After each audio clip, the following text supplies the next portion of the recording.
Rwanda has been a leader in Africa in relation to digitization and innovation, and you've really used that to transform your economy.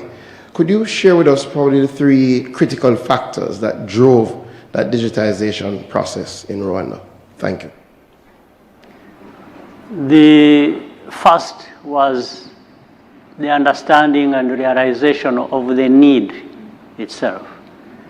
And for example, Rwanda is a landlocked country, and that means a lot, and it creates a lot of challenges, and we had to think of how do we break out of this landlockedness which affects us. So connectivity was one important thing on the agenda, that we need to be connected. We need to connect with each other. We need to connect with the rest of the world. And then this connectivity itself delivers, as we said earlier, efficiency, whether it is in agriculture, it's in health, it's education, it's name it. That is one comparing factor why we had to look at that. But now thinking about that and the need, and then, so you have to think about the drivers. There are things that connectivity is based on. One is the infrastructure. Also then the skills, if you have to apply it to different sectors for that to be more productive. So infrastructure, skills, combined with the urgent need for us to connect. And in fact, that very wide sector constitutes business in itself. It supports innovation, it supports everything that drives and makes society thrive.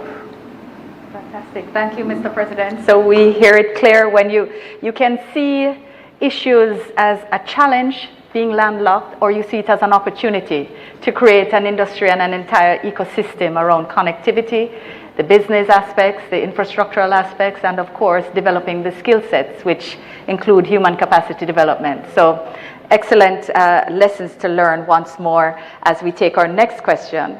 Lisa. Good afternoon. My name is Lisa Hanno. I am the opposition spokesperson for Foreign Affairs and Foreign Trade and the Member of Parliament for Southeast Sentan. Prime Minister, good afternoon, Minister. Mr. President, it's a pleasure to have you in Jamaica, sir. Welcome. You have said that as a part of your mission, you want to develop deeper ties, bilateral ties with Jamaica and certainly the region. And those have to do with trade and other aspects that can be mutually beneficial to both our countries. What do you think in the short term and medium term that success would look like for you between our two nations? Well, in the short term, I think we are there. And that's why I'm here.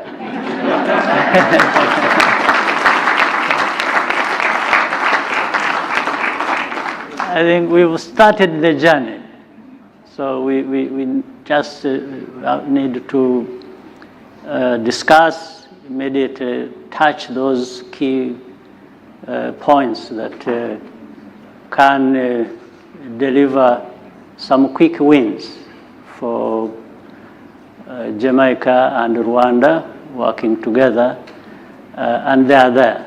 And then medium term is because we have to work on certain things, but I think the more we get together, if the government officials from both sides meet and put a working program in place, say we can provide this, we can deliver this, and each side has what to work on. I think we can move quickly and start seeing results it's all possible. If I could break your protocol and just to make the point. Of course, Mr. Prime Minister. That the President mentioned being a landlocked country and using connectivity through information technology and the internet as a means of connecting to the globe, though being landlocked. Similar concern being an island. So the power of connectivity, it's very important to development. And so the digital transformation of the society is the next frontier of development, which our society needs to understand. And I think if you were to compare the development in Rwanda versus development in Jamaica, you would see that the great appreciation for the digitization of the society. Thank you very much, Prime Minister. And Lisa, I will be happy to share some of the very exciting things that we have discussed, because there is indeed a long list of the quick wins of which the President spoke of. And of course, there is much even beyond that in the medium to long. So look forward to discussing those with you.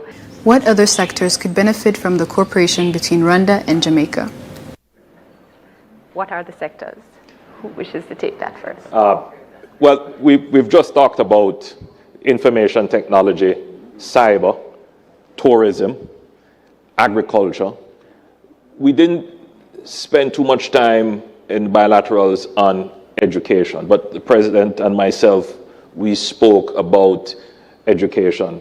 And I think there could be mutual benefit in exchanging through our universities, particularly in engineering, cyber, agriculture, and believe it or not, space technologies.